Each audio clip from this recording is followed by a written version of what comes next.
Let's talk now about the first games in common with my brothers, games we play together. There were also peaceful moments in my childhood, moments of play, of sharing, of pure infancy. With my brothers, experienced for the first time the wonderful creative potential of my imagination. It was me who guided them in our games in the bedroom. It was me who invented stories, legends, and scripts. It was me who charmed them with real theatrical representation in which they were always the protagonists, the main characters, and I was the acclaimed director. For the too short time that I enjoyed the company during afternoon leisures, barely 5 or 6 years before study, and I was illness permanently isolated me from the rest of the world, I was almost always obsessed with the ambition to have powers, magical powers, and to be able to transfigure every aspect of reality, including my playmates, thanks to my sensational paranormal abilities. The figure of the true magician was born, and of it I invested myself with the powers of manipulation of objects, minds, extra-spatial dimensions, and twinned with ours. My brothers were subjects to my transfiguring realm, which gradually extended to the rooms of the house, to the neighbors, and to the world around it. I undertook to draw up documents that attested to my gift to invest particular objects with the ability to cast spells, and finally to consecrate each of my two adepts to show that they accomplished 1,000 and more missions to reach the rank of magicians. From an adult point of view, the idea of spending my childhood believing myself to be a superhero will not seem very original. Yet, given what my life would be, there may have been in these same games the hints of my future dreams of fantastic omnipotence. The fragile psychic universe with which I was able to keep my two brothers tied to my kingdom of magic gradually disintegrated as they grew up. They already around the age of 14, Pietro was beginning to be reluctant to submit to the tests that I, as supernatural tutor and guide, proposed to him to confirm his imaginary powers. Fueled by cartoons and literary stories, of which I was an avid reader, my desire for magic was driving to alter the very perception of reality. In a certain sense, I was annoyed by the fact that someone else, besides me, didn't feel my same passion for the metamorphosis of everyday life, with the different games of constructions, processing, and acting. Things could have turned out differently. It was always me who invented new stories and soap operas, but for a short time, and in keeping with the endurance skills of a child, interested only in revelry and entertainment. One day Pietro and I spent almost 2 hours fantasizing about a map of Italy. I proposed to him to imagine a completely uninhabited peninsula, in which each would correspond to a room each region would correspond to a room in our imaginary immense home. The application of the imaginative recipe was so vivid and realistic that at dinner time it was Peter himself who ran to my mother to tell her about that apparently peaceful game, but overwhelming from many points of view.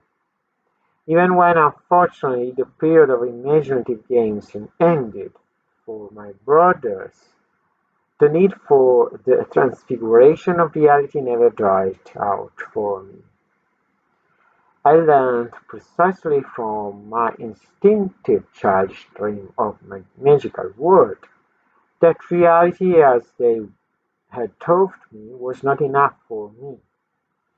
I wanted something else. I wanted the elements to obey my gesture, for the sky to fall at the snap of my fingers, for beings of flesh and blood to vitrify themselves at the rhythm of a magic formula. In large part, today this need has remained with me, inside of me. I have always tried to stay alive and radiant through my books, and yet it allows me to feel young, to listen to the never-grown child I carry inside. Religion and escape from the world. Let's talk now about the aspect that religion, the role of religion in my life as a young uh, human. Um, there was another aspect of my rejection of reality significant because, unlike a trivial sampling of spells and certificates of magic, it involved a vision of the world that could potentially one day upset my own daily life. I have already talked about my obsession with the divine figure, uh, at the, at the time of elementary school. With the approach of communion and the attendance of the 2-year catechism course, the awareness of wanting to dedicate the rest of my life to the contemplative life strengthened in me. I cannot say that I immediately had the idea of wanting to become a priest. More attractive to the shy and reserved child that I was the figure of the cloistered monk. A passion for the figure of the mysterious hermit was born in me, the friar travelling to distant lands of the world, preaching the word of God, and helping the most unfortunate children than myself. Emotions and passionate praise, this harder decision of mine, produced only in my maternal grandmother a compassionate approval. She was the only figure in my family who regularly attended Sunday Mass and who knew all the Hail Marys and feathers properly, and all the prayers, all her prayers. I believe that if she judged the figure or priest of any other religious institution as a blessing for our family, and she would certainly have interceded after her death, and she thought that this future priest, would have interceded after his death also for the souls of his loved ones in the presence of the Most High God. Although upon learning of the firm decision to my tender become a priest, my grandmother immediately began to spread this gossip with all the members of a large family. My mother was always rather lukewarm about it. I don't think she cared very much what she had to judge the useless fantasies of her mind as usual too fertile. Instead, I believed it too much myself. I prayed fervently every evening and asked the Lord to bless my life and make me a conscientious priest or friar, dedicated to spreading peace and good throughout the world. I was already planning to open monasteries, to found missions, to become a saint because the saint himself was represented to me as the culmination of the gradual evolution of the human being. In fact, I always wondered why a man could not aspire to holiness given that our Creator himself imposed it on us in the Gospel.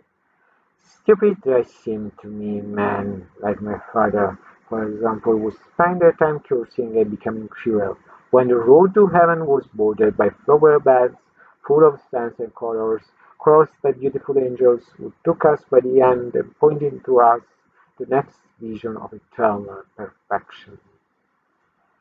It was so excited about that word, that exclusive destiny I had planned for my future self down to the smallest detail.